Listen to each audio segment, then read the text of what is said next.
to our conversation for the day on servant leadership. What kind of a leader are you? When people, if your teammates are to be called, maybe you're probably a manager or you're a team leader somewhere, what would people say about you? Even in your family, you are the head of the family. If your children were to be called, what would they say about you? You are a minister somewhere in church, places of worship. If your congregants were to be called, what would they say about you? Well, that's our conversation this morning. My guest, Reverend John Gatu. Rev. Yes. Good morning. Good morning to you. Happy to see you. I'm also happy to be here. You're well in the Lord? I thank God He has been good to me. Amen. I am doing well. And I continue pressing on. Yes. Is it cold, Palumetoka? Because it's a cold season. It's July. Outside here, it's quite cold. Yeah. All right. Yeah, the environment inside here is good. Yes. Wow, we are glad to have you. And we look forward to having a great conversation on servant leadership. I don't know if it still exists. Jesus set a very good pace for us. Yeah. But looking down at where we are, you're going to get to see people are still doing it. Yeah. I might know me, I and myself. I think it's something we need to think about. Hold that thought. Yeah. Hold that thought. Yes. 5 questions for you before we get into the conversation. Yes. Tell us briefly about yourself and your background. I want to greet our viewers. My name is Reverend John Gatu, and I love Christ as my Lord and Savior. I serve within the Presbyterian Church of East Africa. I'm serving in the head office right now, carrying on some duties, including being the leader of the program we call TEE, Theological Education by Extension. I'm also currently in charge of the communication department on acting capacity. And that's what I'm doing for the currently. Yes. Tell us, what's the most exciting thing about what you do? The most exciting thing, especially in the TE, is to see people being empowered. When you see people, they give testimonies. I didn't know how to do this. I didn't have confidence. Seeing people grow and seeing people become better is what gives me the greatest satisfaction. Yes. When we were growing up, we used to be taught TE is for the people who are a bit elderly. But nowadays, you can tell us, for young people, can they still do TE? Those who just left school, those who are in college, do I need to wait mpaka I'm preparing to become an elder and then I start? Right now, we have very, very many young people, many classes of young people, especially during, since COVID time. You remember people were at home and young people came and said, we want to do TE, and that's when we started online classes. And many people enrolled. We have graduated very, very many young people just after school. Some even as they finish school, they join, and we have seen great progress in that area. So TE has no age limit. Anybody can do it. Old, young, men, women, anybody at any age. So also TE does not exclude people because of educational background. Even those who are not very educated, even those who are illiterate, they can do TE, because basically TE is about group discussions. So somebody can read and then explain to the other. So everybody can do TE. And maybe it's important to tell our viewers that TE is theological education by extension. It's basic theology, so that people understand God, they understand what the will of God is for their lives, they understand what God wants them to know about Him and about what they need to do for Him and to serve God effectively. That's what TE is all about. So I don't have to be like having the plans to become a reverend so that I can start doing TE. From where I am, even for me, I'm a Sunday school teacher, I can still do it for the sake of the children. It is for self capacity building yourself. You build your capacity to serve the Lord, whether you're serving as in the community. It's not even for just the Presbyterian church members. TE is for all. It's for we have many people who have done from all denominations, Pentecostals, Anglicans, Catholics. And again, the TE program is also not Presbyterian. It is interdenominational. From where it began, it started away from Kenya in Central America. It has been, when it came here, we have TE in Anglican, TE in Methodist, TE in many churches, including the Independent Church. They have programs. So TE is an interdenominational program, or what you can say, ecumenical program. Yes. Well, so we're encouraging people to enroll. People and it's affordable, right? In fact, we keep our materials as, imagine you are doing a whole course and you are paying school fees of 500 shillings for the whole unit. which university, which college does that? can do that. So it is very affordable. Yeah. Oh, tell us now. I know that that's a lot of work you're doing, especially being at the head office, at the Presbyterian head office, whereby you're overseeing so many. It's East African, actually, so it's not just in Kenya. Yes. So how do you stay motivated during tough times when you feel like you want to break down? How do you stay motivated? I think the most important thing is realizing that this work is not yours. This work, you are just a steward. Oh, yes. Whatever you do, you are a messenger. It doesn't belong to you. The reason why people become so stressed is when they think that I have to do it. It is my work. If it doesn't work, I fail. You do your part. You let God do the rest because He has given it to you. He is in charge. But what God wants us is to be faithful, to be to do it well, and to do what you are supposed to do. And as we are going to be talking later, not to be self-centered, because when you are self-centered, the focus is you. You are likely to break down, you are likely to be stressed, but when the focus is not you, it is the owner of the work and the work itself. You do the work and then you leave whatever the results to the owner, and then you move on. So when you are focusing on me and what I will gain, you are likely to be very stressed. But when you are focusing on doing the work for the owner, then you leave the results to the owner. If the owner want to bless you, he blesses you. You are going to be happier. Yes, and you are going to enjoy the work. Yes. So it's not about you. You're just a steward. It's not about it you. has just been entrusted to you. Yes. And after you've left, the work still continues. Wajiko, if you are called home right now, not home heaven, yes, but somebody tells you rush home. Yes. This TV will not close. I'm telling you to go. Somebody will go on with it. So it's not about me. It's not about. It's about, let's do what you can do. Do it the best you can, because you are here for a limited time. And again, in this life, even if you want everything, you'll never be satisfied. You can see what is happening in Kenya. Oh yeah, true. You will never be satisfied. It's good you do your part, and God will bless you. Yes. The last question now. Yes. You know, in life, it's never easy. It's never a straight line. There are times you make mistakes. Yeah. You learn from them, and then you move on. And you know, mistakes are there to improve us and just help us to be better. So one mistake that you ever made in life, and it taught you a valuable lesson, not necessarily in the ministry, but probably even as you grew up as a young man. Yeah. That's a tough one. You know, you do not want to expose your negative side. You want to show people that you are moving on well. However, we have made several bad decisions. I remember one time, I will not say where I was serving, somebody came to me, and there was this lady who came and told me that the husband is very bad and they cannot stay together. The husband is threatening me, and I was very fast to say, leave that home because of your security. She actually left. She left. But within a short while, they were there with the husband, very angry with me and saying that I'm breaking down their marriage. And I was like, this lady said that her life is at a threat. And I thought that it's the best thing to do. The mistake I did there, and I later realized, is making decision for the family. That was a big mistake pastorally, because we are not called to make decisions. We need to empower people to help them make the right decision. That time I made decision for that family, which is wrong, and it almost came back to me, because you know, when you tell somebody's wife to go away and she goes and says, you know, it's not good. So that's one of the things I realized that I would have done better. Yes. And that happens quite often in counseling. I usually hear you should not make a decision, but you should guide.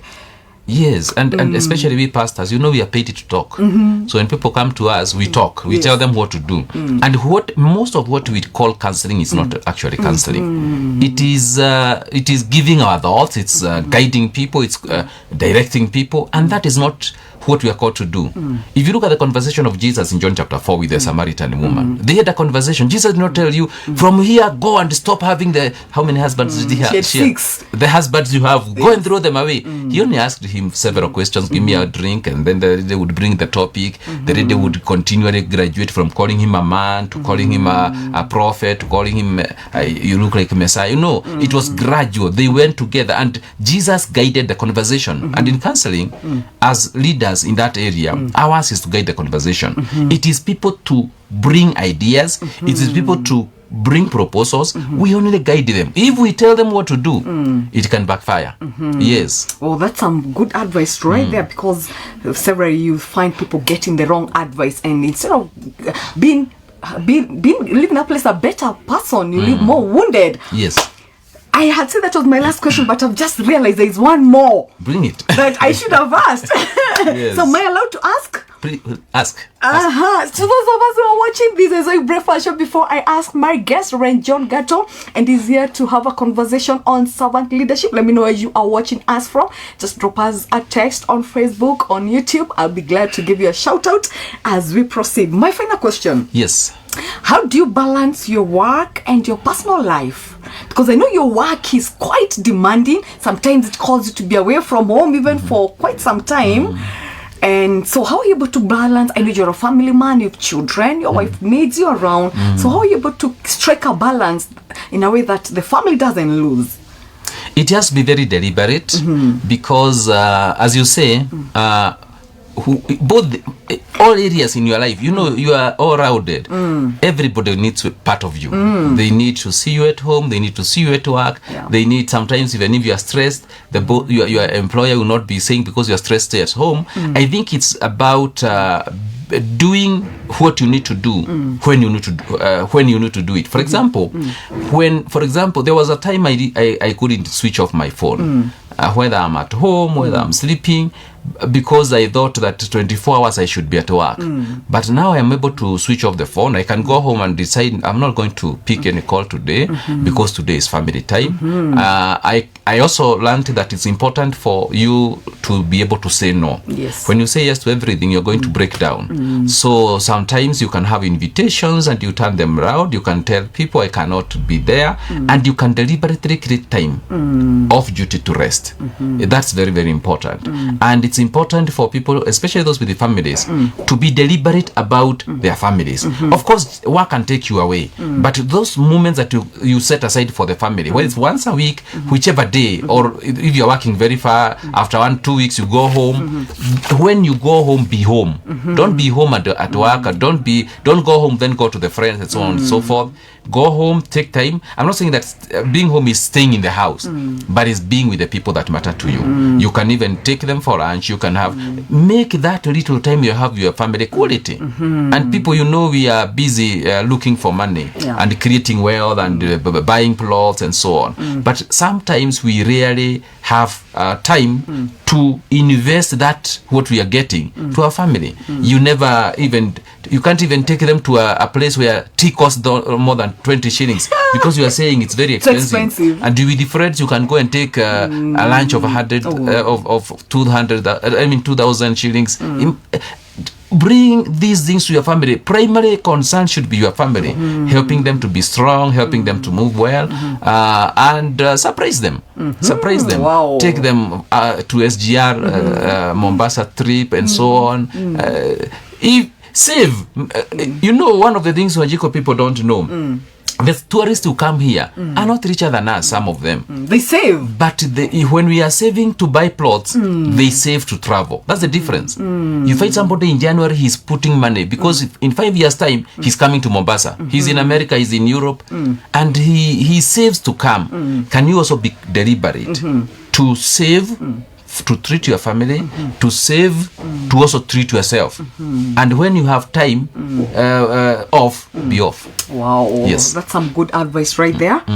I've had many people, many families, because I interact with a lot of people saying that the father carries the office, from the office carries the work now to the house. So he's in the house, but he's still in the office. So leave the office, staff in the office. If it's family time, spend time with your family. Let them feel your presence.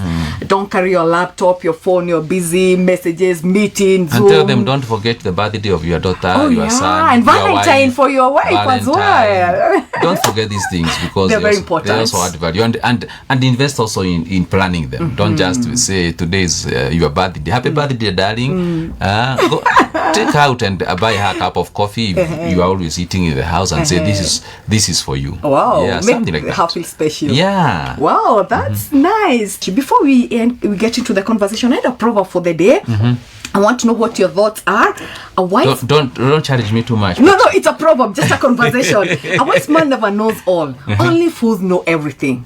Wow. A wise man never knows all. Only fools know everything. Yes. Kimenye mweda toraga. True. So if you see someone saying they know it all, that's a fool.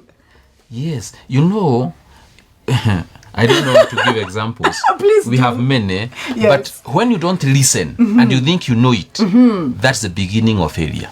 Any good leader, in fact, somebody said, the ears of a great leader are always open to hear what people are saying. That's how you become great. You don't become great because you know. You become great because you listen.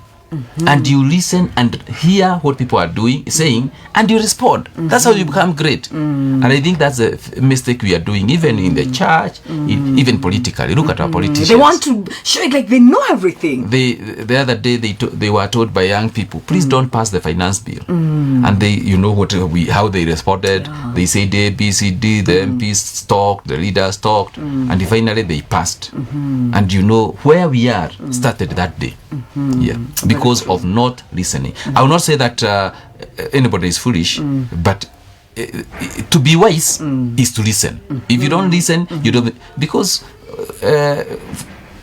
I don't want to use that word, but if you're not listening, you're not growing your knowledge, you're not growing your experience, because even that little young boy in the village can help you a lot. He has something you can learn from him. When you listen to him, he can teach you a lot.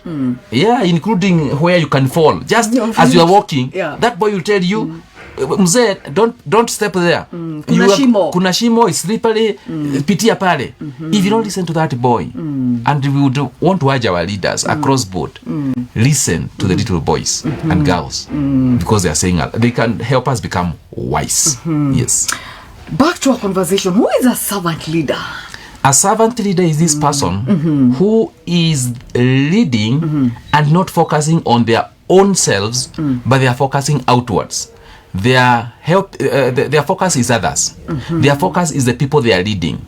Their focus is the organization. And I think we even mentioned it without mentioning servant leadership. A leader who is not thinking about themselves and what they can gain, but everything they do, it is to grow others, especially, and eventually the organization grows.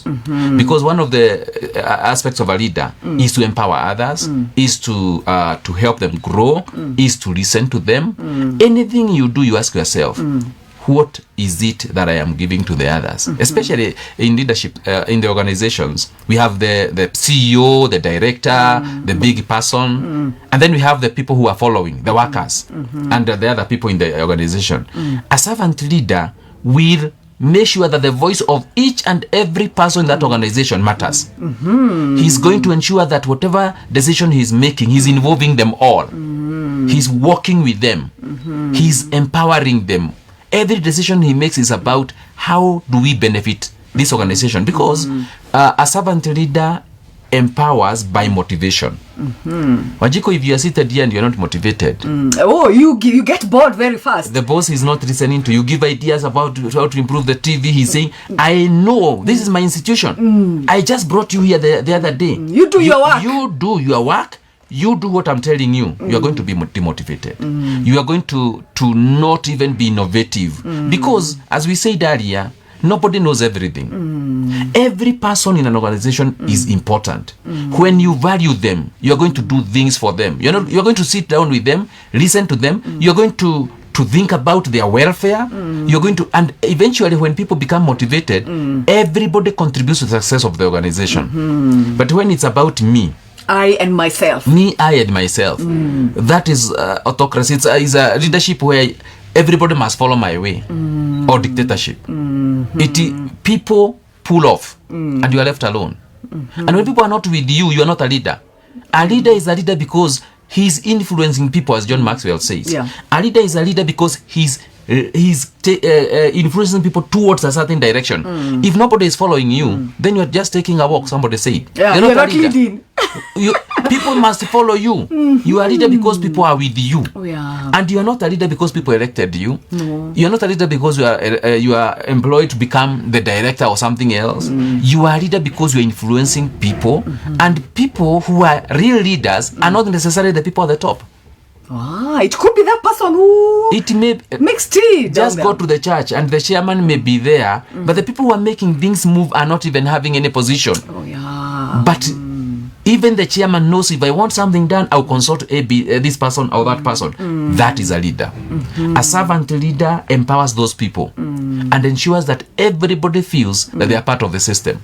Yes. So having a title does not make you a leader. You are not a leader. In fact, we have different types of leaders, but one of the two classifications I like is positional leader and functional leader. Oh, yeah. Position is this person who we place there. The chairman. You are the chairman, you are the director, you are the CEO, you are the president, you are the, you are the member of parliament. You have a title. That's position. And position is just that, position. But what you do with that position determines whether you are a leader or not. Great people are the servant leaders. This morning I was reflecting about servanthood, myself in my own devotion, and I remembered Mother Teresa. Oh, yeah. Why do we remember her? She was not the Pope. No. She was not the bishop. No. She was not the moderator or something big. She was not a CEO. She was a leader. She influenced people. Servant leaders empower people. She was empowering the poor. She was working with them. Servant leaders, you said you are a church school teacher. Yes. A servant leader will go where the children are, sit down with them, listen to their stories, sing with them, but that does not make you smaller. One time I went somewhere, I will not say where, and of course I was the leader there in a certain way, and I stopped my car. The gate was closed. I knew we didn't have a watchman at the gate. So I alighted. I opened the door. Wow. I was new there. And then I entered. I drove in. The whole compound, it's a church compound. We only had a caretaker lady who cleans the toilet, cleans the church, keeps the compound, and she's also expected to be at the gate opening. So how does she do everything? So I opened the gate. I closed, and then I went to the office. Later we had a meeting of the staff, and she said, Reverend, when you opened the gate, I knew I have lost my job. What? Then I was wondering, how? What did I expect of you? I knew you were cleaning the church. There was time. I could open the gate. There was no insecurity. It is a very safe, secure place. Opening the gate does not make me any small. It doesn't make you any less of who you are. I'm not less. In fact, it makes it, for that lady at least, and probably the people who are working with her around there, they even earned more respect from them. True. And I could have people, you demand for them to open for you. Hooted and said, "Hey, can you open the gate?" Or call, "Can you open this gate? Where are you?" And she would come trembling and open the gate. I'm not saying that should be what should be happening, but I'm only saying even doing those small things does not make us small. Servant leadership is being ready to interact with your people, to do the great things and to do the small things, and to value them. Because how do you expect this lady to be all over and you are demanding that she must be somewhere? If you have a watchman at the gate or guard, that's another story. But if there is none,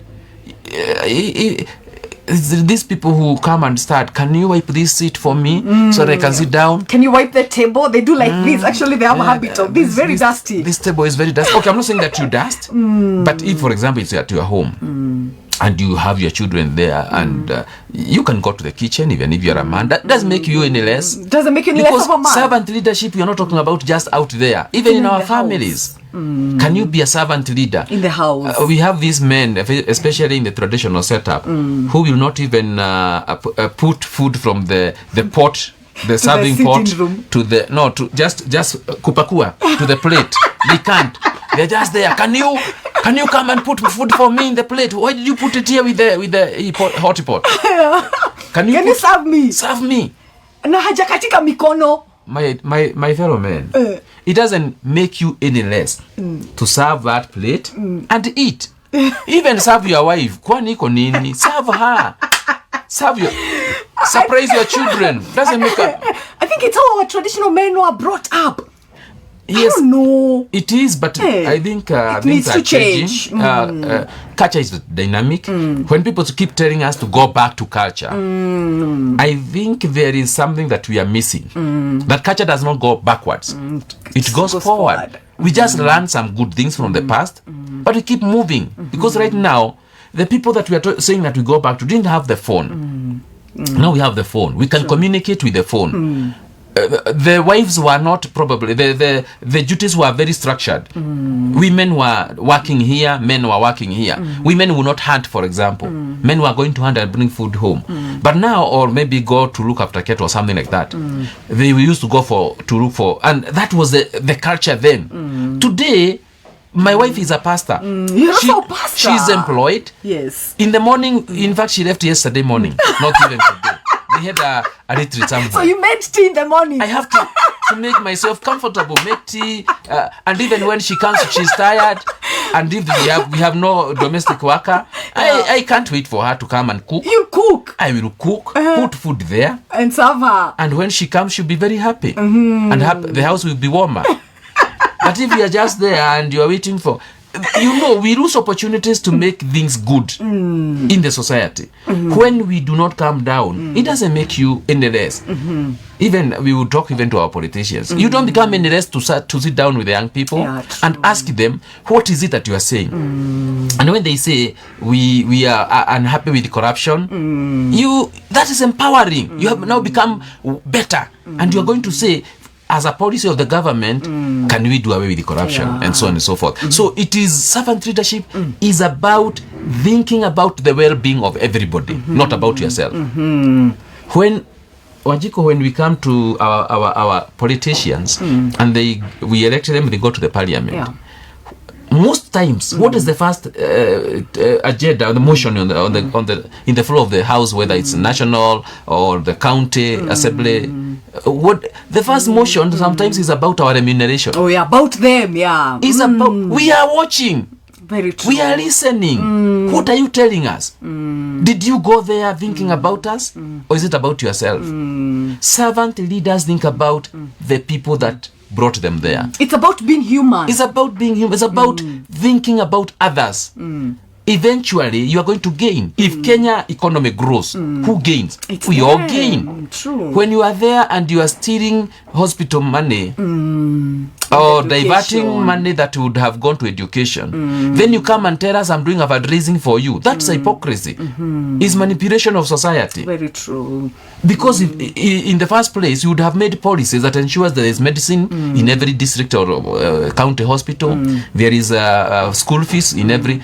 Not just saying, you see the other day, just this week, everybody was in parliament to pass it's called what? This money that the MPs manage, CDF, and NGCDF or something like that. Everybody was in parliament. Was it because of us? No. This money, if they were really thinking about us, they would sit down and say, some money is given for bursary by the national government, the Ministry of Education. Some money for bursary by the MCA. Another money for bursary by the MP. Another money for bursary by the women rep. Another money for bursary is due by the governor. All this money is going to education. Do you know, Wajiko, if you give me 10 shillings to manage, I will definitely use 4 shillings to administer the 10 shillings. Probably there will be transactions taking another 2,000, and then I'll be giving 4,000. So imagine the money we lose for administrative expenses. It's a lot. At national level, county level, MPs.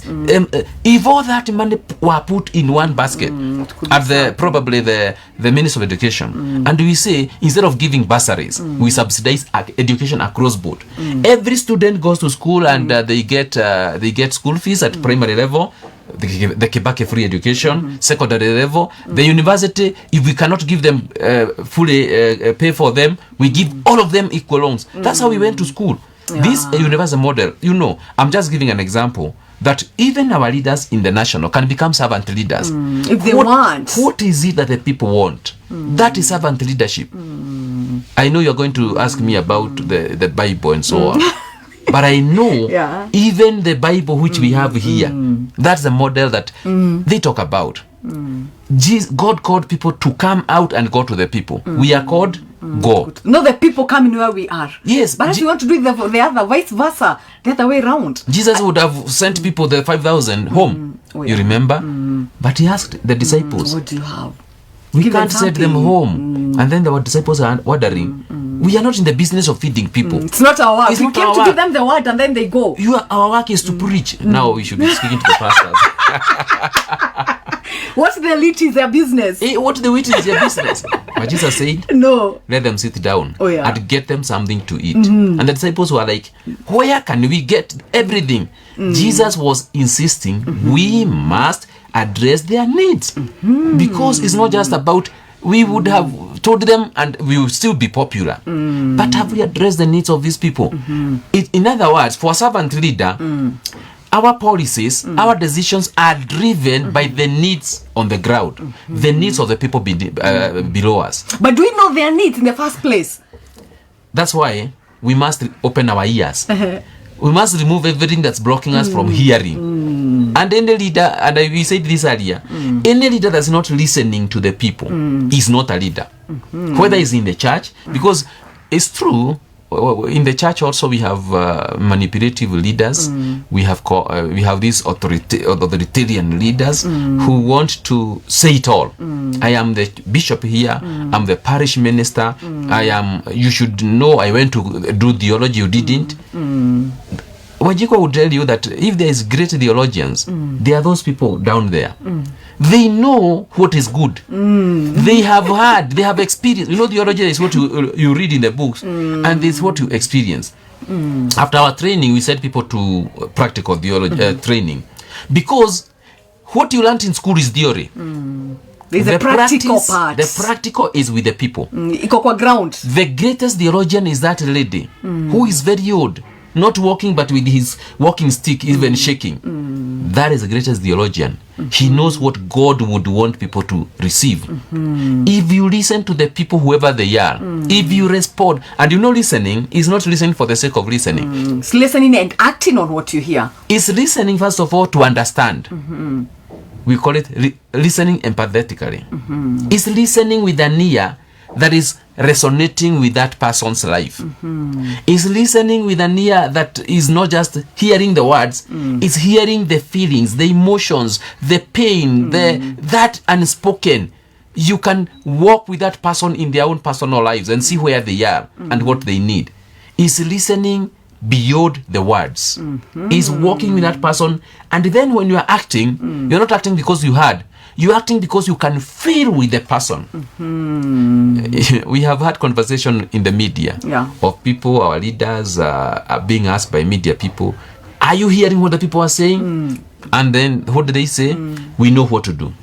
Any person, whether you are a pastor, who is saying you know what to do and you're not listening to these people, your church is going to become empty very soon. Because people want a place where they can be heard and they can be listened to.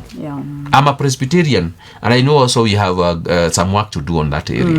Very true. I'm also one. I want to second your statement. We need to make our policies based on what is it that is the needs of the people. In the recent past, we have had a situation where we are having so many church school children. You are a church school teacher, you know this. But as they grow up, the numbers become smaller and smaller. By the time they are being employed, we are very few in our church. But they're not at home. They're in the church. They're somewhere. They're in the church in another denomination, in another church somewhere. I think we need to listen to them. The former Prime Minister called for national, I think, conclave or something like that. Enclave. Was it enclave or conclave? A conversation that is national, where we are listening to each other. I think we need this in the church, whereby we ask ourselves, where are these middle level working class going?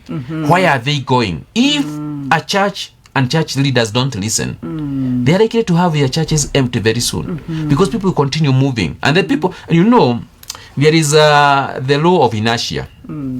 The law of inertia says when you start something, a movement, it goes. You not stop it. You're not going to wish it stop. For example, when we started this Gen Z movement, it didn't start like the protests we are seeing. It was something quite different. It started by saying, listen to us. We are telling you, please don't do A, B, C, D. And they didn't have, in my opinion, and I think this can be corroborated with others, they didn't have a plan to go on strike, to go for demonstrations, or to protest. Theirs was, we are telling you, please don't pass that motion. Please listen to us. And if you do, we are going to become better citizens. We are going to have a better Kenya. Please stop asking for bribes to employers. Please don't go there on the road and flag us down and take bribe and let us the bad vehicles move. We can see the young people are saying, let us do things well. When we didn't listen to them, they took to the streets. The inertia. It started now. The movement started. We can't stomach this anymore. And the law of physics says a body will continue in the same direction at the same speed unless a different force, opposite force, makes it to stop. So inertia started. The young people now are on the move. They're unstoppable now. What will stop them is a different force, not with a gun. Not with a gun. It is coming and having to say, we have had. I am hearing people say that we are going to have a conversation, national conversation. And I'm wondering, who don't we know? We already know what but I think pride also, there's the aspect of pride, like, I can't sit down. I believe I know everything. So, I mean, utaniambia nini? Me, I would send them to the social media. Just go and scroll your X Twitter. Start from 2024 and be beyond. Look at the issues the young people have been raising, and in a summary, they're only saying, listen to us, and we are telling you, ensure we have good governance. That's all. They are not. They know if the economy grows, they get jobs. They grow as well. They know if the economy grows, there will be money for bursary. There will be, and then we are going to have money so that if we say we change the education funding model, it's going to work. They know. So we are not going to have new ideas. It's what you already know. We are going to work with. They said it. They said. I remember before elections in Eldoret when these people are being taken for abroad and it didn't work. There was this lady who was standing and he was addressing the Mercy. Her name was Mercy. Mercy. Yes. And she used to talk about not just money but also the whole system. And that is how the movement started. Law of inertia. Our leaders become servant leaders. Wow. Listen. Come down. Sit down with us. With the church leaders, with the young people, with the villagers. Listen to them. They are talking. Of course, the conversation is not the same. If you go to the unemployed young people in the villages and have not gone to school, they will say, we want kazi kwa vijana. Organize for that. If you go to the people who are working, they will be saying, can you have taxation that is moderate but also working? Because if you tax me, and then I can see the roads are done, the hospitals have medicine, I'm going to be asking, is the tax enough? Because if I go to my house, there is power, there is water, I go to the hospital, public hospitals, I can be treated, I don't have to be rich so that I can get access the basic things. People want to see results. And servant leaders think about results. It's about what do people want to see.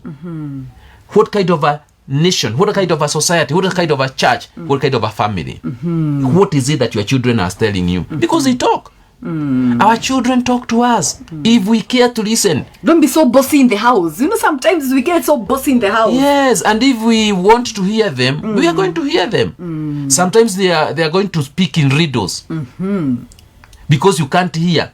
They are going to say mbuyu mbuyu, and then you are not going to hear. But if you sit down with them and don't pretend you know, let them set the agenda. We talked about initially that leadership is especially counseling is setting the direction of conversation. As leaders, our work is to set the direction of conversation. It's not about doing it.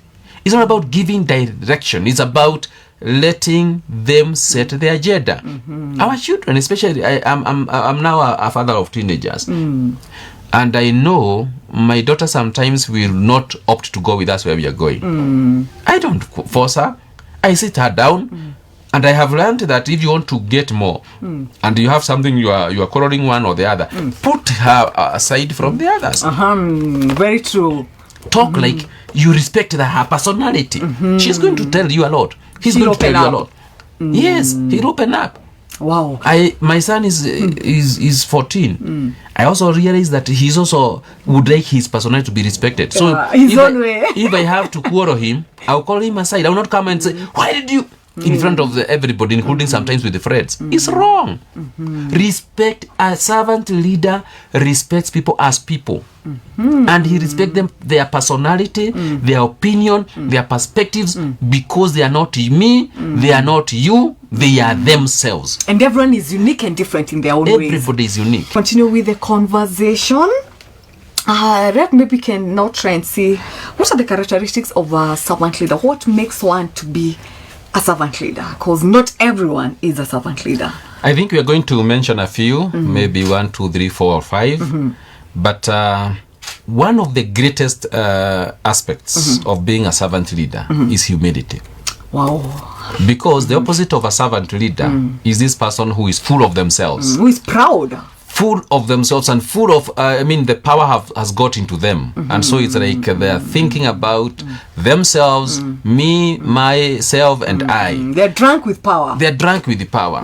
But the greatest asset of a leader is to be humble. Because humility enables you to reach where people are. Humility enables you to resonate with the people you are leading. Humility enables you to come from that tower where you are alone to be with people, because if you go alone you can go fast, but you're going to get very tired. If you go with the people you can go far. So humility enables you to come where people are and you work together. And when you work together you are able to make more impact. Because when you are not humble, you are going to be just yourself. You're just going to be thinking about me saying it. Humility brings you down. You are able to listen to people. You are able to ask them what they need. You are able even to sit with them. Even sitting with them is an aspect of humility. Being where people are. I think that's very, very important. I've seen, before you proceed, I've seen our politicians, they know they need to be humble, but it's a tactic. When it's time for the elections, that's the time you see them kwa the vibandas, kwa mandazi, wakikula githeri. But after that, you don't see them after Humility that. is a character. It's a character trait. You cannot pretend to be humble. You can't fake it. If you are coming to us 5 months to elections, then we know you have come because you want our votes. Yeah. You want to be elected to the leadership. There's nothing about humility. And I think it's important that as we think about humble people, let's not look at what they are doing when they come to ask for votes. Let us evaluate their lives. Are they people that have been with us? Are they people that when we are suffering, when we are thinking about it, are they people that can resonate? Not that they are staying where we are staying, but they can resonate with what we are going through. They can come and, Wajiko, many politicians and many people, when they become rich, they move away from there. Oh yeah, they change location. They change location. Nothing bad, because I also changed location. I stay away from home, but they can't even go to church in the village. They upgrade. Their church becomes another one. They can't associate. They don't go to community activities for the ordinary people. There they send money. Then there is where they must attend. I think it's wrong. Even as even in the church, I hear there are people who, when it's about service, they prioritize people who can support ministry. Very true. And it's happening a lot. Those people who can support ministry, if they have something, the pastor is there. That's where he goes. The elder is there. The deacon, whatever you call your leader, is there. Yeah. And then this poor person, when they have an issue, you said the evangelist, you said the deacon, you the group leader. You said the Bible study group leader. Yeah. You tell them, go and pray with that person, go visit them. But this person, whether they are full members in per se, or they are not, if they are sick, you go to the bedside. It's wrong. We as humble servants, and I believe as we think about this, the Bible is a good example. God left everything He came down. Philippians chapter 2 says, he and clothed himself with godliness and put on humanity. He came, he humbled himself to the level of becoming a servant. And he humbled himself even to the cross. That's what the Bible says. Yeah. So humility is about coming down. We must come from the towers that we are up there holding and come to where people are. Listen to the people. Interact with them. Don't say these young people and you have never even read what they write in the Twitter. Interact with them there. Listen to them. Engage them a bit. Hear them. Because they are not just digital maniac. They are people who have ideas and they are speaking to us. And they're saying something. And this is what I've been saying. If only we come down from where we are and come down. And this is not just political leaders, even church leaders. I think that's why we have the greatest problem, even as we talk about the political. Let me talk about my church a bit. It's not good to talk about my church, but let me talk about it a bit. If you look at my church, and you go to any congregation, apart from few, probably the new ones in town, the leadership in front there is very old. Very, very old. The youngest is my age. All elders are my age and up. And then you go to the group leaders, the development committee leaders. They are the old folks. You look at sorry. You go to the CAC session, you go to the LCC, you go to the deacons. Where are these? Are we listening to them? And if we want to listen to them, how do we listen to them? We must humble ourselves and allow them to pass some hurdles so that they become part of the system. We must allow them to get there, because we sometimes say the system does not allow. But who makes the system? It is us who makes the system. We must humble ourselves and come down. And to humble, it's like coming down from a tree. You must deliberately start the journey down. You start climbing down. What is it? Climbing is up or down? Climbing is coming down. Kushuka, lazima ushuke. You must climb down. You must come down. You must get it from, because many leaders are trapped up there. And when you are trapped up there, you do not know what is down here. You lose touch with the ground. And the base is very important. The foundation. And the base is not with the people you are reading with. For a pastor or a minister, it is not with these other church leaders. The few group of people, 10, 12, as your assistant pastor, as elders, those are not the people that matter in terms of direction. All of you must go down. You are the leaders. You must humble yourselves. Because the Bible says when you humble yourself, you'll be lifted up. Oh, yeah. But we're doing the other way around. The reason we are down there, we are not getting up, our institutions are not growing, is because we are up there and we are the big people. The ground is speaking. The ground is speaking and you can't hear. You can't hear. You must come to the ground. Humility is coming down. Allow me just to touch on Jesus. Yeah, please do. Again. What did Jesus do? Jesus, we said he came down. He left heaven. And the glory, a place of glory.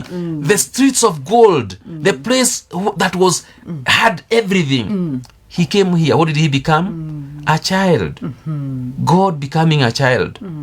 Why did he become a child? Because he wanted to grow with us. To be where we are. We experience humanity with him. It is called incarnation. Humility is incarnational. It is coming to interact with people where they are. It is leaving your power, your position, your position of power and authority, and coming to a position of loss, vulnerability, they call it. You become vulnerable to the people. They can touch you. They can smear you with the mud. They can see how you eat. You can eat with them. There are these leaders who don't eat with the people. If you are so afraid, ensure that the preparation it's good. In fact, I would want to say this, Wajiko. When we go to functions, stop removing us from the people. Taking you to a special place with special food. And making us to go and eat 10 the floor. Why don't you, if you want to serve us good food, why don't you have a table where because of maybe queuing, the people in front here can queue on that table. The others can queue on that table. I think it's better. Because we are going to be with the people. I like when you that. take me to the 10th floor to serve me beef stew, chicken when the others are eating it there. I know. It's not fair. It's not right. After service. And this is, I think, one of the one aspect of the Bible, and this is good lesson about servant leadership. Jesus, whenever he wanted to interact with the people, he gave them food, and he ate with them. With them, he broke the bread, he shared, and they he ate there together. with them. They ate together, brothers and sisters in leadership, in Christ, in leadership, and in Christ. If you want to grow your institutions, be with the people, eat with them, be where they. I'm not just literally just eating with them, but just being where they are, so that you can hear them. When you go to the 10 different, conversations are held after the service, very true. After the meeting, yes. As you take tea, they will come and open at a break. This one you are tea here, and the other one has tea here. And I'm very happy for churches that have a tea for all after the service. Tea for all, not tea for in the vestry. Especially one in the vestry and another one. Not another one. Wajiko. Many people they have tea in the vestry for elders and for church leaders. So those who are doing duty, the other people go to eat at home. And you look at the food that we had made in that small room, it is so rich that even if we made it a bit lighter and said everybody takes a small piece, a cup of tea and a slice of bread or a piece of potato, sweet potato, all of us will be happy. I think we must remove these barriers we put in society, whereby some people are so high. We must humble ourselves and come to where people are. And I think that is what has made them to be unreachable, because they also feel now how this kind of treatment comes in. Why should I get to the local person down there? And you are there because of this person in the first place. If these members are not there, you have no work. You don't have work. Yeah, true. If I can't reach you, and we cannot reach you, and we want to talk to you, what shall we do? We leave. We are going to have a coup in the church leadership. Yeah. You do 1 year, we say we do not want that chairman. Chairman must go, or something like that, or that the pastor. Sometimes you have heard as pastors people say they don't ask to be there. True. Sometimes it's because there was a disconnect. This connection is not just downwards. Connect the people that you are leading with. Be good with them. Connect with them. Understand them. Let them understand you, and then connect downwards. The base is very important. Any leader who has lost the base, you're done. Your goose is cooked. The goose is cooked. And we say the message we can tell to any leader who is listening to us this morning: humble yourself. Be humble. Tell the Lord to give you humility. Yes, you know a lot. Yes, you have gone to school. Yes, you have experience, because you have been a pastor for 30 years or whatever. Yes, you have all these advantages, but please calm down. To the people. Let the people shape your experience. Let the people shape your knowledge. Let the people shape what you are doing. That is the only way you're going to be assured of success. Recently, a friend of mine shared, it turned out to be a joke, but he was sharing his experience on what we are talking about. And he's a parish minister. And so one day he goes to a restaurant and he orders for githeri. And just the normal stuff. And a member comes in and finds him eating the githeri, and the member is shocked and asks, "Hiya, Korea githeri mutugateri?" Because sometimes we know we are ordinary. And so get to the people, interact with the people, get where they are. Very important. And that is what I say, the first thing, humility. Be humble. When you humble yourself, God will in his own way lift you up. You don't have to keep talking about me and what I can do and my position. People know. Even if you go home and you find the husband saying, do you know who is the owner of this house? I know. Do you know who I am? You don't have to tell us who to know. We know. We know. Even if you tell us you are the leader, we know the mother is the leader, not you. The children are laughing in their hearts. They already know. They're like, angalia mbuyu anajua huku hata hakuna kitu nasikiza, you know. But when you come to them and ask them, maybe it's Christmas and you want to go a holiday, and you ask them, don't just tell them we go. Ask them, what is your opinion about going here, going there, and then tell them your opinion and tell them what you think. Share, let them feel they're part of the system, they're part of your conversations, they are part of the decisions you are making.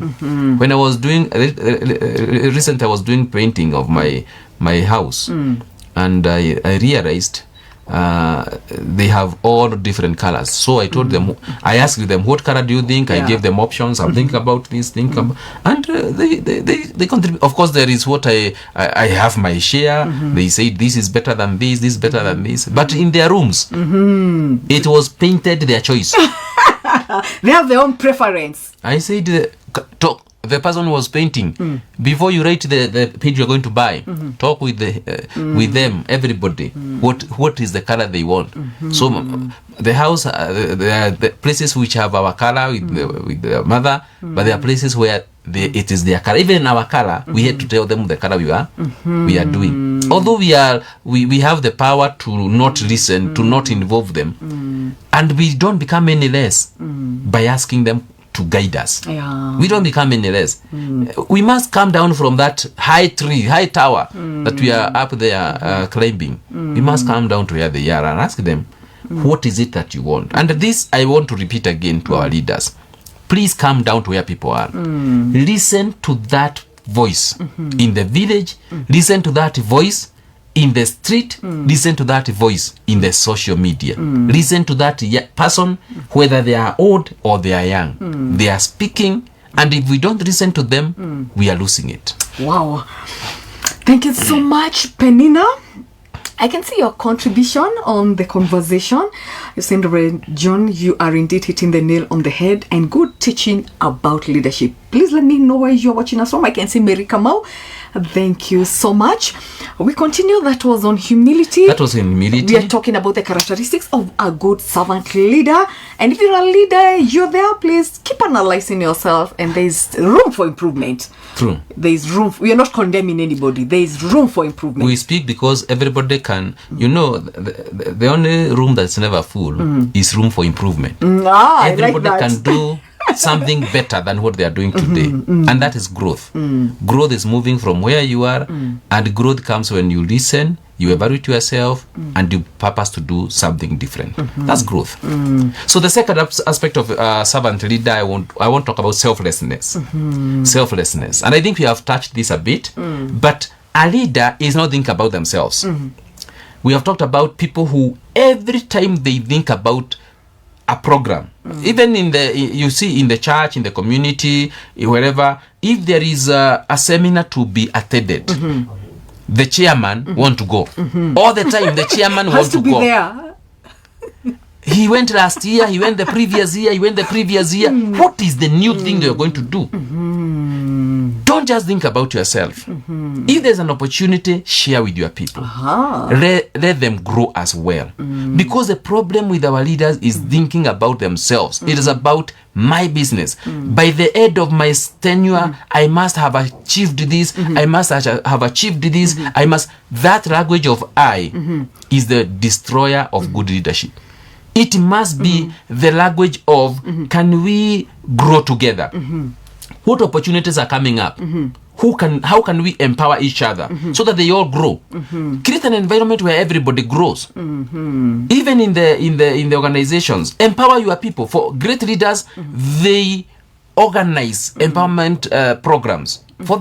You are here, Wajiko, Zoe TV. If every year you are not growing, you are going to be passed by technology, by knowledge, by everything. In this era of AI and information technology, I think knowledge is changing very fast. Leaders, how fast are you enabling your members to change with you? Or is it about you? And I think it's also important to think about the people's need. Because many times, success is when I am getting it. But any good leader, success is not when I'm getting it. It's when people are being empowered. So you measure your success by looking at others. If they are motivated, then I'm a good leader. If they are growing, then I'm a good leader. If they are their needs are being met, if they feel satisfied, with the organization, then I'm a good leader. If your employees are, these people who are on here 2 weeks they go, 2 weeks they go, there is a lot of what do you call it? Come in, leave.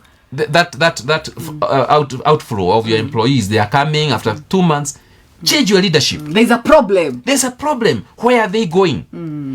And sometimes they go to institutions that are smaller than yours, because sometimes it's not about salary, it's about job satisfaction. Because you as a leader, you thought about yourself, everything is about the profits come, you make a lot of money, you even don't buy them a cup of tea.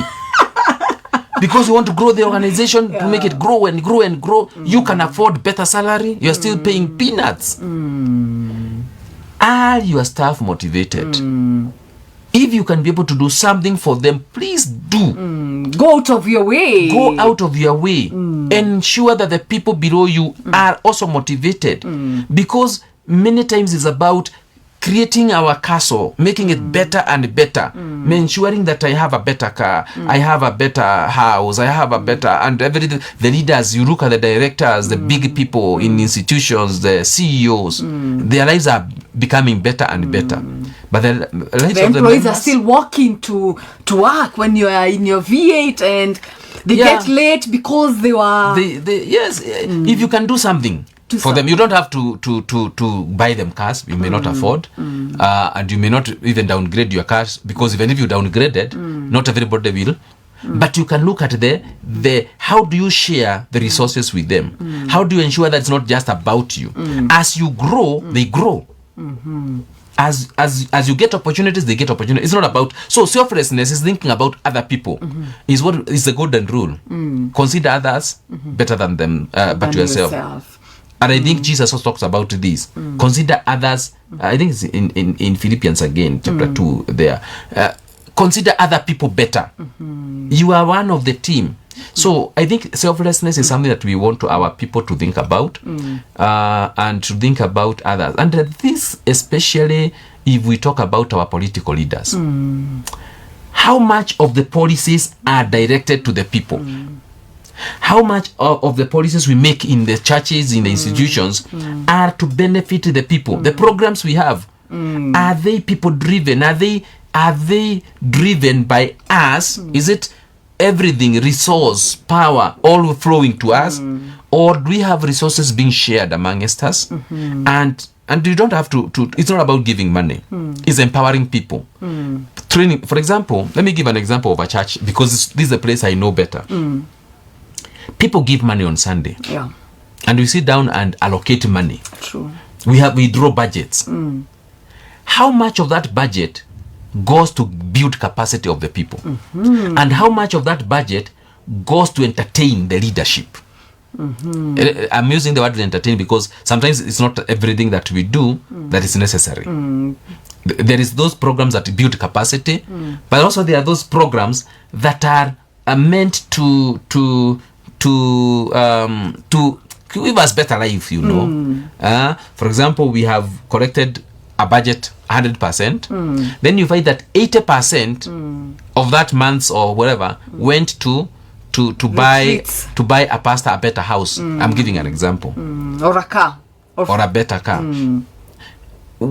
Can we use 80% on one person? Isn't that selfish? What if we said we have a policy where only 10% can go to a certain project that is benefiting our leader? 50% must go back to the people. Think about our young people. What programs do we have for the young people across board? What programs do we have for children? What programs do we have for that ordinary member? The elderly too. We have taken the leaders for retreat year in, year out. And not near, far. Sometimes we take them very far. That's the fun in it. We go, haven't you seen in the counties, the benchmarking, they go to outside the country. Countries that are doing nothing better, nothing we can learn from. They are there. We went for benchmarking in Cuba, in wherever, and they have flown. And then the budget, you look at the budget, they can, I don't want to say so much, but KQ is flying to US. And then you people you charter a plane to the US. A private one. When you don't trust your airline. Seriously. You don't trust your own. You don't trust your own. Your people are... You have brought every person maybe to a meeting and they are eating here. And then you say because you are the leader, you're not going to eat with them. You go to another hotel that is another class. You don't trust the food you're giving your people? Is it that probably if you eat here, you're going to get a stomach upset? To get up. Then why do you bring them here? Why don't you make sure that you go where you all can eat together, but an affordable price, affordable meal, but good meal? In other words, I think we must become selfless. I think that is what is now creating the distance between the leaders and the people. Yes, because we look at you. What are we seeing in Kenya? Very selfish. You come to the media to tell us the price of your suit, your shoes, the shoe, the watch you are wearing, how it's good. I didn't this tie you see, you know. Oh, I don't have a tie, I have a collar. This tie, I only bought it with the 80 million, 100 million. You know, it's a tie. And this suit of mine is. It's not necessary. If you can afford, buy and keep it yourself. Don't tell us. And if you are blessed, let us also see that one reflected on the way you walk with us. Because we also have needs.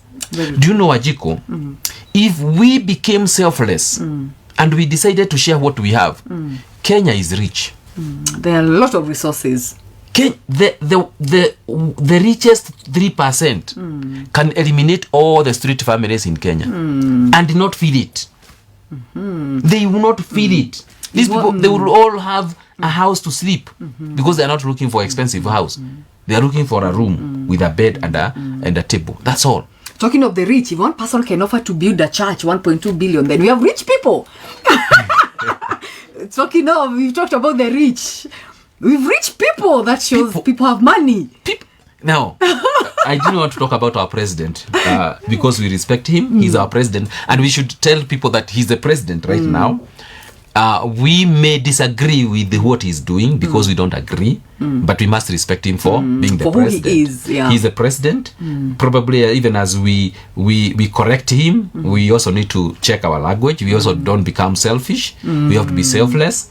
But as you say, Wachiko, if the president led the way of selflessness, Kenya would change. It would change within an instance. Because what are we looking for? We want to be listened to. We want people who are not thinking about themselves. They can come and become selfless. You know, when you're selfless, become vulnerable. You can release yourself to become vulnerable, to become exposed. You can allow yourself to be exposed a bit and show your weakness. Yeah. You may know a lot, but I think it comes a time when you say, I also need to hear what you are saying. It's not about me. It's not about me. It's about you. So selflessness allows you to come from yourself, your egocentric characteristics, to become selfless and to become available to the people, to become available to their opinions, to become available to whatever they are suggesting. And that's how we grow. So I think we need leaders who are selfless. It's not about, you have your life, yes, but we are not interested with your life. We are interested with your service. Talking of our life nowadays, even our leaders, basically in church and in the society, because now we're in the era of the social media, the much sometimes you see them sharing, here is their houses, how they flew, where they went for holiday, where they went for vacation, where they are eating. Is that really necessary? Do we need to know that part of you as a leader? It is, okay, you we may not say that we do not want to know, but the most important thing is what are you doing after that. For example, if you said I did not drive to Kisumu, I flew to Kisumu. I didn't drive because I wanted to meet the people there. Yeah. I wanted to save on time. And I went and I sat down with these people. Leave alone this empowerment gimmick that is coming around. People coming, they are given money. We are coming to empowerment program. All the groups around here, they get 10,000. That is PR, public relations gimmick. There's nothing about them. Empowerment is systemic. It is coming and saying it's not about us, it's about the people. What are the needs of the people? The woman and the man in the village, they do not want money. They want market for the milk their cow. And when they get market for the milk, they are going to buy food for the cow and build their houses. True. That is empowerment. The people want better salaries if the country can afford. The people, and this salary also, even as we think about salary, these are the programs we need. We need to empower community. But when we sit down, it's just about us. The loans, as leaders, we need loans. And I think this is all in the church. We have programs where every time we have programs to fundraise for the leaders. For example, in the church, and we have programs where people say, "Oh, the tithe belongs to the pastor," and then the church is suffering. And then the pastor, you take the tithe for what? He's saying he's working there. The tithe, if you get these resources, they should also reflect. Then you go to pray for the rich only, and you ask for money when you're going to pray for them. You get something. So as well. I think as if the tithe in the churches where the tithe goes to the pastor, then we should see the pastor improving the ministry through the tithe. You understand what I mean? So the tithe comes, or whatever you give to a pastor, but the pastor then, we see his ministry out of that. For example, he can educate a few children. Do you know when you educate that, you may not even give food to that family, but when you educate their son, you pay for their school fees. That family, you have relieved a burden, and they can use the other resources to do the other things they want to do. So we should see that. We should see the pastor also supporting the programs that empower people. So I'm not saying that whatever your church does is wrong, but what do you do after that? Is it just about you? Then you come to show us your shoe. Car. Even you are saying, I'm a blessed man. I'm a blessed man. Look at the suit I'm wearing. You are blessed. Someone said it is selfishness. We must be selfless as leaders. Nowadays I'm hearing, if you want to get rich very fast, get to the church. That's where the money is. And the money should not be there. The money should not be in the church. Because the money in the church should be to serve society.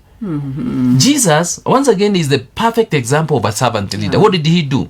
When he came, after baptism, he went to the wilderness. Then he went to Galilee or somewhere. And he read his first statement. The Spirit of the Lord is upon me. Because at baptism, the Spirit came. Yeah. So he comes and says, the Spirit of the Lord is upon me. To do what? To let loose those who are oppressed, those who are in prison, all those people who are suffering. I am here to turn their lives around. So if you are blessed, it is not for you. It's for others. It's for others. You're blessed for people, not for yourself.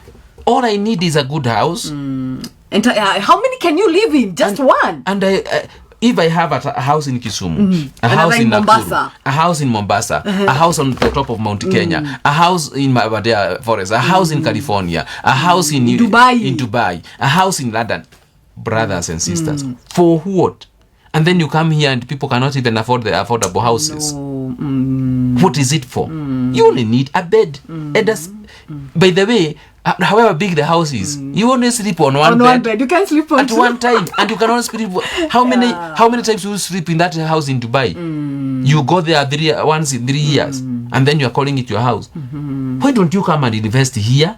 And many people are not. And then we have market that is, people can afford houses. Then we invest money back to the economy, grow our economy, not bringing money from the economy of the church.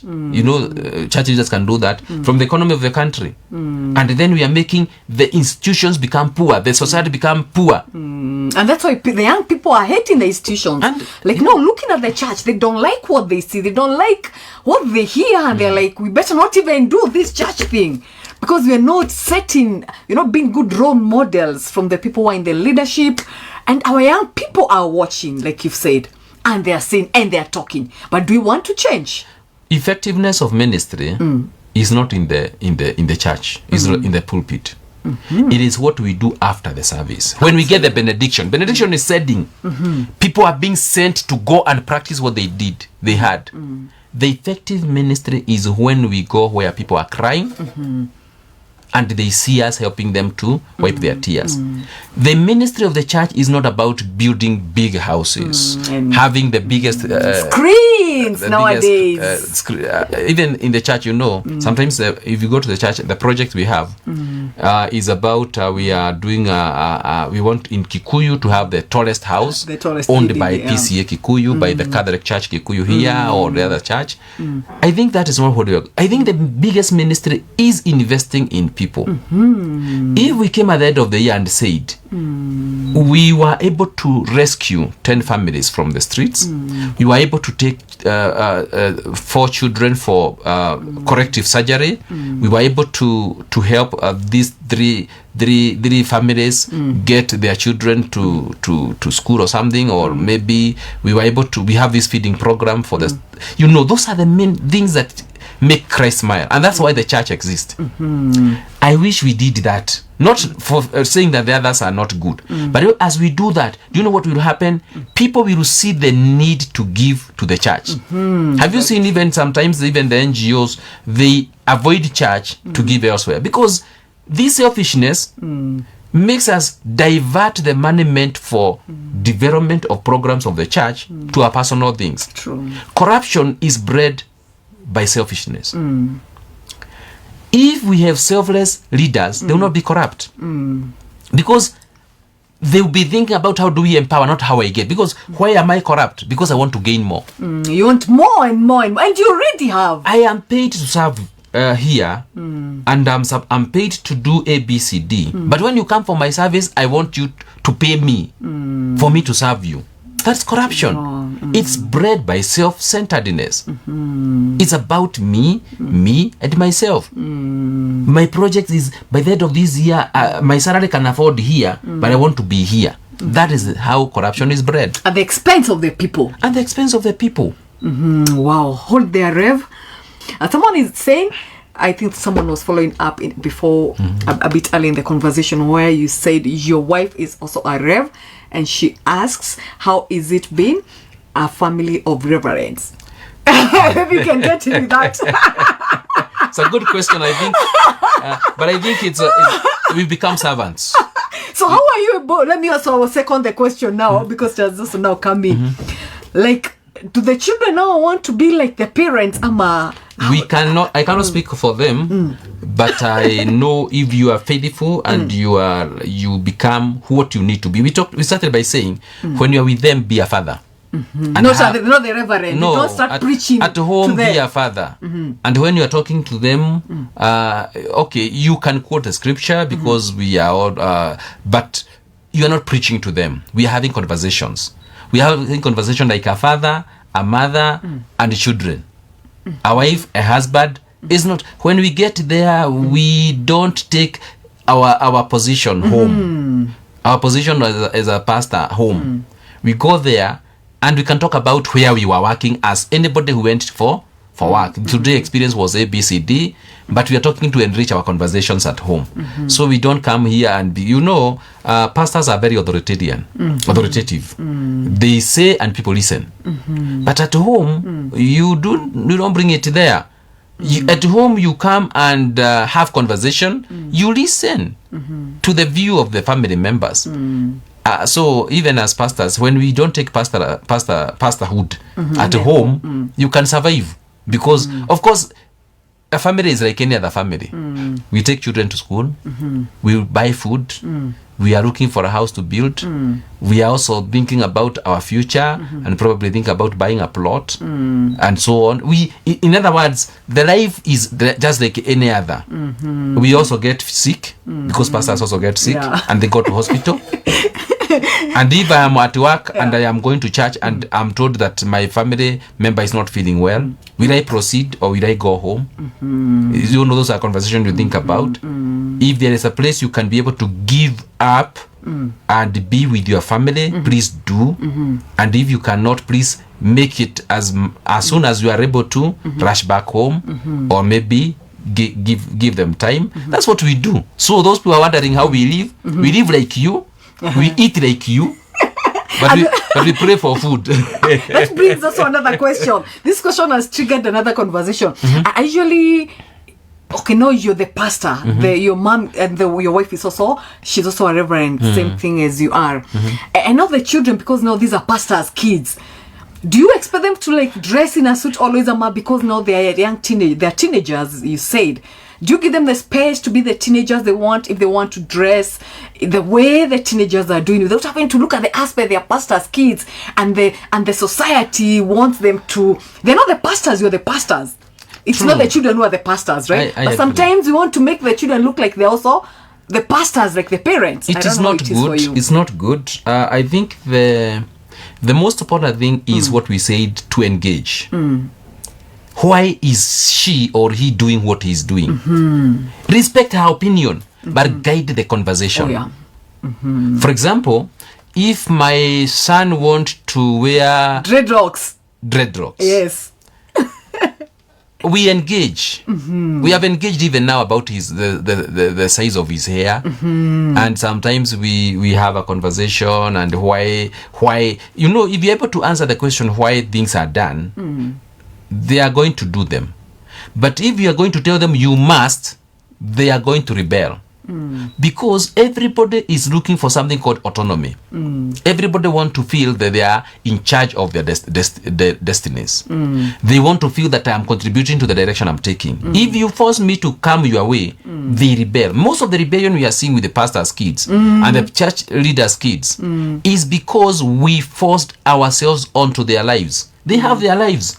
They are not the pastors. From even where we stay at home, you need to allow, for those people, for example, who the church provides a house. That house is, if it's provided for the family, it belongs to the family. It's no longer the church house. When the men are meeting, they don't say we are meeting in the pastor's house. It is wrong, because this is a family house. And you allow so let them feel. Otherwise, take them away from there to where they can feel they are in their house. That, I think that's very, very important. So to be able to survive with our children, I am not speaking with a lot of authority, because I'm still bringing them up, and I'm hoping that they are going to become good children. But one of the things I do, I try as much as possible to allow their opinion to count. Their opinion to count, including what they wear. The other day we were looking for we were buying something for our children to wear, and we had a conversation and with the mother, and we said the question was, what would she prefer?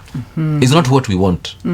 What would she prefer? And then it's like she said she would like this, and then we are saying it's not very good, but now we engage and see how bad is it. So they are not dressing like me. My son is never in a coat and a tie. No, he's never. By the way, his clothes are jeans and good t-shirts most of the time, unless it's for very formal occasion. So we allow them, because some of these things, they do come at the right time. True. They do come. When I force him to wear what I want, when he's independent, he will wear what he wants. True. And you have nothing to do about it.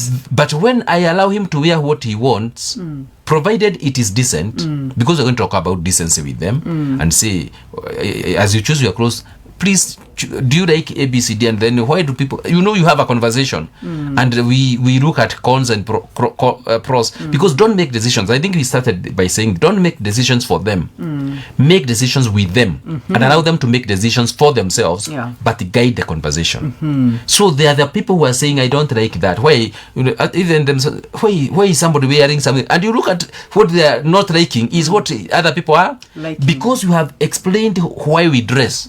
For example, we dress for this and this. Would you like to dress if the dress is not fulfilling this purpose? And then they discuss about it and say, I think it's not necessary, So for you, it is to guide them. Guide them, allow them space to make decisions. Don't make decisions for them. If you do, you'll be shocked. The moment they step out of your house, you'll be surprised. They will do it for you. To show you. You thought that you can control me, now control me. But allow them to have their control. A friend of mine, the son has been with drugs, and then they talked about it, and he would tell them why they are not very good, where sometimes they cannot fit. Then one day he went and came and he had shaved. Nobody told him to shave. And then he's like, why have you shaved? It's not adding value. He has conversed within himself, and so the conversation they've been having, they're adding value. Don't force them to become you. Well, that advice was for the pastors, and it was on the pastors' kids. Tunasikianga ndio wanaharibikanga sana. So my guest had just given his thought on that. Allow your kids to be, even if you're in the church in leadership. You are the leader, not your children. For you can guide. And I believe that point is home. Thank you so many, Clads Aleki. You're saying hello, Anjiko and Ren John, following you from Kikuyu and being inspired this morning. Thank you so much. You're tuned in from Kikuyu, Clads. And you're saying be blessed too as well. Thank you, Mary Kamau. She says, she responds to our conversation. I will definitely share. Next time she says when you're going to the US, you tag someone. And in this case, she's saying the host of this program. Wow. If she has visa, we shall log To me, invite later. Utaniona huko. Thank you so much, Mary Rev. We continue with the characteristics of a servant leader. We can say a lot, but I want to pick a few. One of the ones I would want to leave behind. We have mentioned about listening. And this listening, I want to bring an aspect of getting feedback. Because many times we do things and we continue doing. We take the wrong turn and we continue going and going and going. If you want to move well, seek feedback. Leaders who are humble, they listen. Jesus said, "Whom do people say I am?" He was seeking feedback. How effective am I? And then he asked them, "Who do you say I am?" Leaders must listen to the feedback from the crowd. Sometimes it is not very good. You ask people and the things you hear are not good. Very true.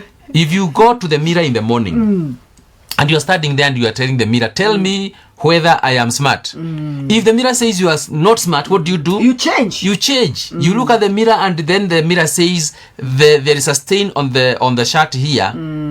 What do? You remove the shirt. Feedback is like that. It's like a mirror.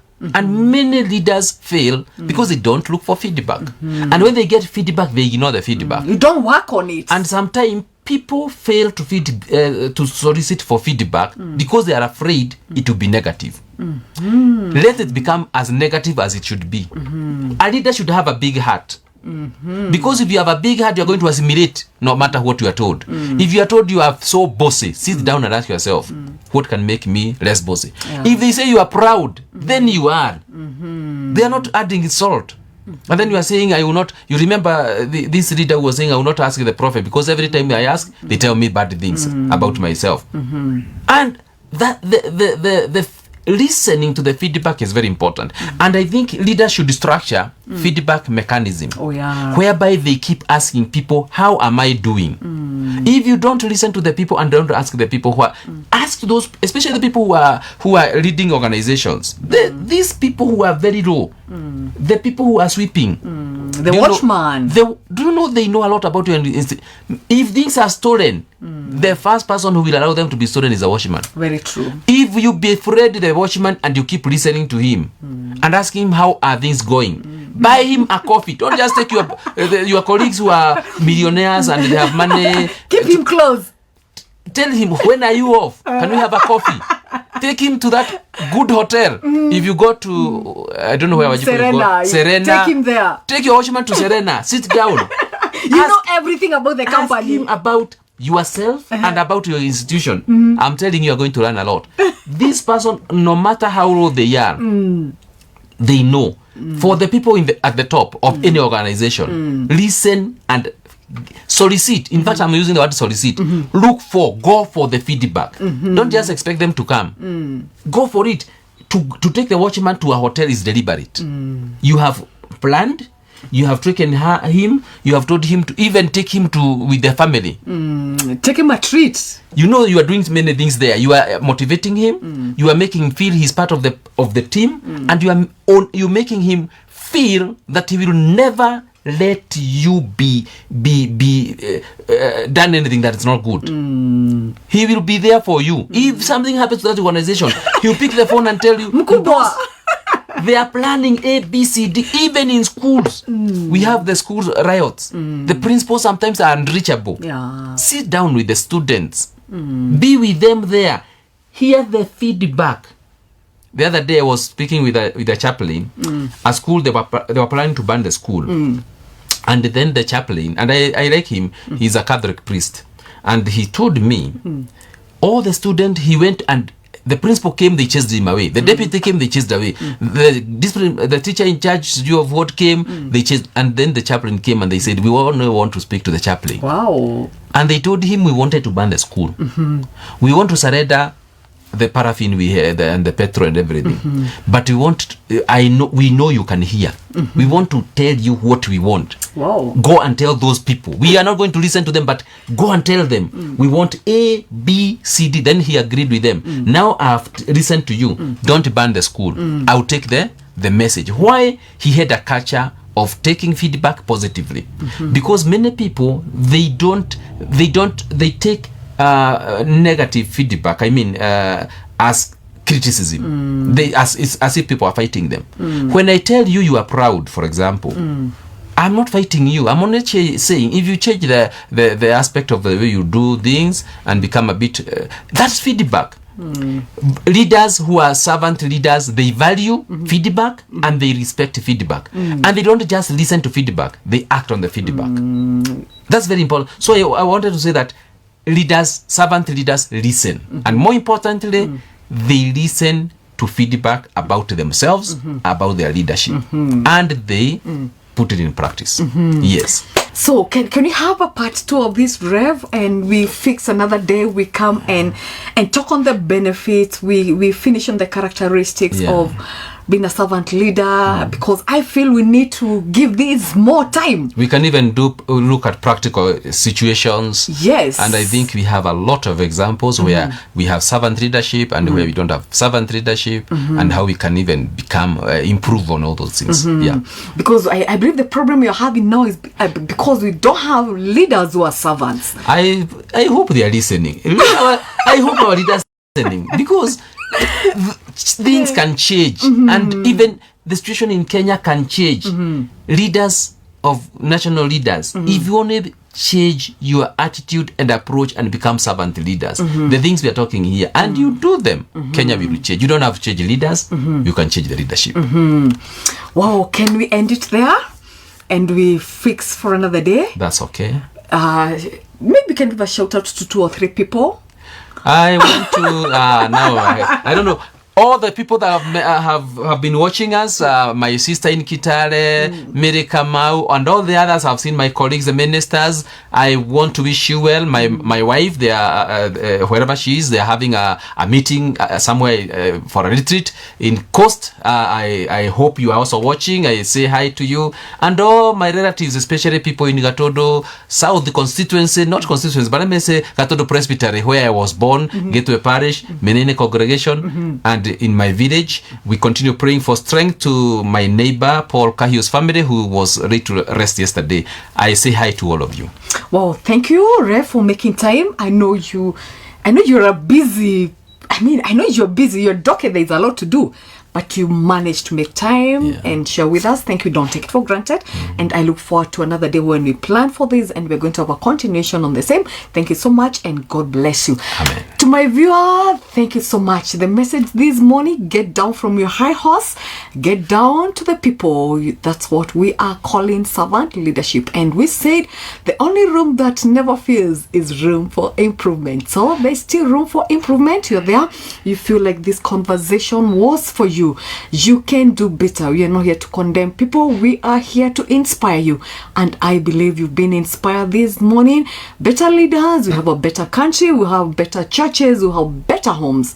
Because leadership, we say, starts from the family. Thank you so much, Simon Gaturo. That ends our texts, our messages for this day. You are saying good presentation. We give God all the glory. I've been your host, Wanchiko Kamau. Let's do this another day. God bless. Shalom. Shalom.